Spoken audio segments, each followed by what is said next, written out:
Starmer, Jeremy Corbyn led Labour to a disastrous defeat, the worst for 85 years. Yet you won't utter a word of criticism against him. Why can't you be honest and tell us what you really think of how he led the Labour Party? Well, it was a devastating defeat. You're absolutely right about that. The worst for a very long time. 85 years. We've actually lost 4 in a row, and therefore, whilst we're analysing why we lost that election, we need to bear in mind we've lost 4 in a row. But this is the one you really lost. Oh, no, we really did, and I went out with... The Labour Party. Why haven't you disclosed all the major benefactors who are subsidizing your administration's campaign? Well, it's the travel, and what we'll construct on a vow isn't just a sign. A promise could be a word. It's your word. It's a vow. I'm not debating that. I do not have any issue. Andrew Neil isn't holding back. He's calling out Keir Starmer, pulling no punches, and uncovering what he believes are Starmer's greatest lies. It's not just about the regular political promises that often go unfulfilled. Neil's outrage runs deeper. He's accusing Starmer of employing a calculated strategy, a campaign built on promises he never intended to keep. Think about it. If you were promised everything you wanted, only to realize later that it was all empty talk, wouldn't you be upset? Let's take that 36 billion in HMRC is saying that in an ideal world, if we get everybody paid everything they should, we get 36 billion more. Would you now tell our listeners what is by far the biggest chunk of that 36 billion that's not paid?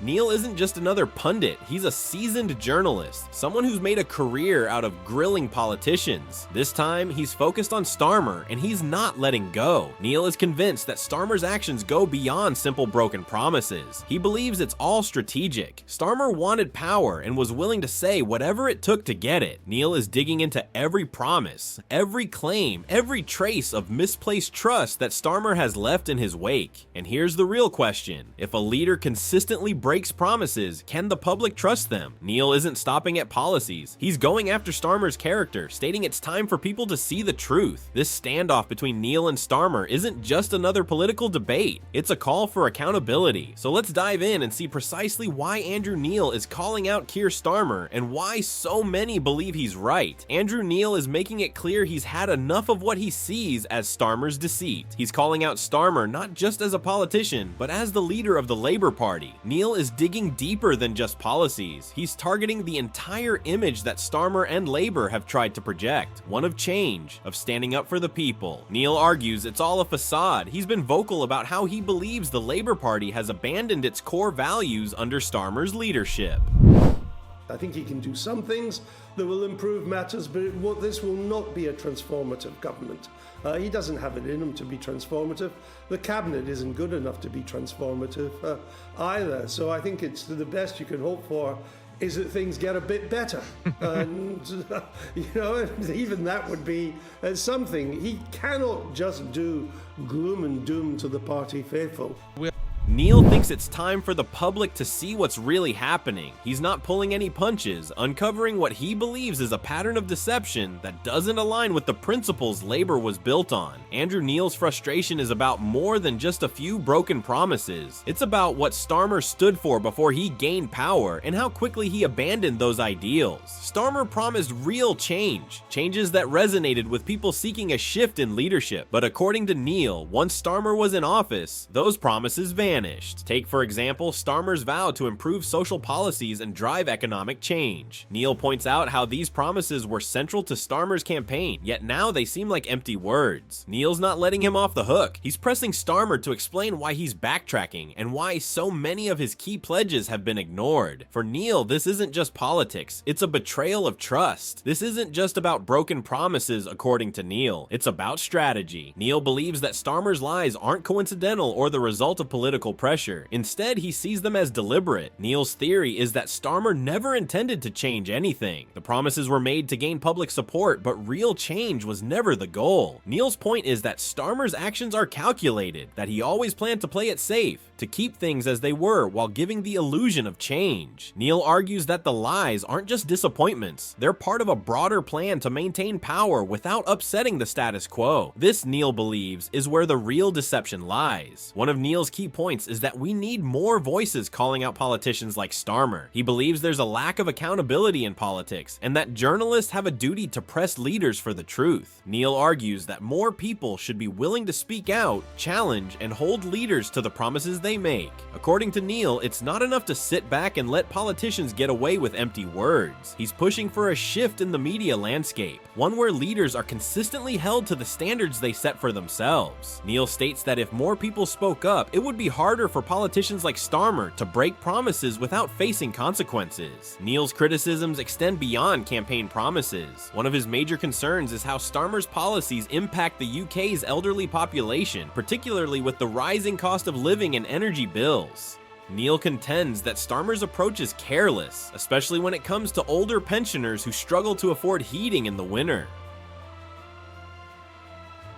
Neil is vocal about how Starmer has failed to address the financial strain that energy costs place on the elderly. He points to specific policies, or the lack thereof, that have left pensioners without adequate support to manage their bills. Neil sees this as a fundamental failure in leadership, one that's leaving vulnerable people quite literally out in the cold. The new farming budget drew a quick response from Neil after it was announced. He tweeted about the impact, highlighting how sterling fell and bond yields rose the next day. For Neil, this was a sign of poor economic management, directly pointing the finger at Starmer's administration. Neil is emphasizing how these financial changes affect everyone, not just farmers. When the budget leads to a drop in sterling and an increase in bond yields, it creates a ripple effect that hits the economy hard. Neil's argument is that Starmer's policies are failing to stabilize the economy, and that these budget decisions are making things worse, not better. Is that they are turning small differences that you could barely get a playing card between the two parties, defence being a perfect example of it, into massive kind of ideological disputes. And they're not.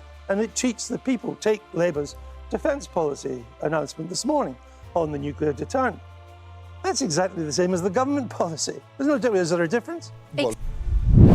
Neil has also drawn attention to how confidently Starmer addresses the public. Starmer often speaks with a sense of certainty, promising change and progress. Yet Neil argues that these promises are far removed from the reality experienced by millions in the UK. Many UK citizens were hopeful when Starmer first took power. They believed in his promises, trusted his words, and felt that change was coming. But according to Neil, Starmer's confidence was all for show. Neil sees Starmer's public speeches as performances, ones that left people hopeful, only to let them down when they realized those promises were empty. One of the standout moments in this ongoing clash was the interview where Neil directly confronted Starmer. This wasn't just an interview, it was a head-to-head exchange where Neil didn't hold back. His questions went straight to the heart of Starmer's policies and promises, exposing inconsistencies that Starmer struggled to defend. For many viewers, this interview was a turning point. It was a rare moment where a politician was held accountable in real time, with no room to hide. Neil's direct approach left Starmer visibly uncomfortable, and the public response was immediate. People saw Neil as a voice of reason, someone willing to ask tough questions and demand answers. Neil has taken his criticism a step further by calling for Starmer's resignation. He believes that Starmer's leadership is taking the UK down a harmful and unsustainable path. Neil argues that if Starmer remains in power, the country is heading for trouble, with policies that do not serve the people. For Neil, the solution is clear. Starmer must step down. He contends that the UK deserves a leader who will deliver on promises, not one who is only interested in maintaining power. Neil's position is that a change in leadership is essential to steer the country back on track. He points out that it is untenable to suggest that an effective opposition can exist without a change in leadership. Reflecting on his own experiences, Neil highlighted how previous leadership struggles within the Labour Party have set a precedent for necessary shifts to restore credibility. Neil's critique of Starmer has not been a one-off event. Over time, he has consistently been precise about issues regarding Starmer's intentions. Neil has identified flaws in Starmer's policies and made predictions about their outcomes that later proved accurate. Neil's track record on these issues has bolstered his credibility. He believes his insights reveal a pattern in which Starmer's true intentions do not align with his public promises. For Neil, this isn't about political competition, it's about showing the public the truth behind the facade. Neil argues that Starmer's mistakes and inconsistencies are so obvious that people don't need to be political insiders to notice them. According to Neil, Starmer's actions speak louder than his words, making his shortcomings apparent to the public regardless of their political interests. People are noticing and speaking out. Even those who don't usually follow politics are aware of the broken promises, failed policies, and lack of real change. Neil points out that when a leader's failures are this evident, it signals that something is fundamentally wrong. Andrew Neil has taken a firm stance against Keir Starmer, exposing what he sees as lies and broken promises that affect everyday citizens. Neil argues that Starmer's actions do not match his words, and that the UK deserves a leader who genuinely serves the people.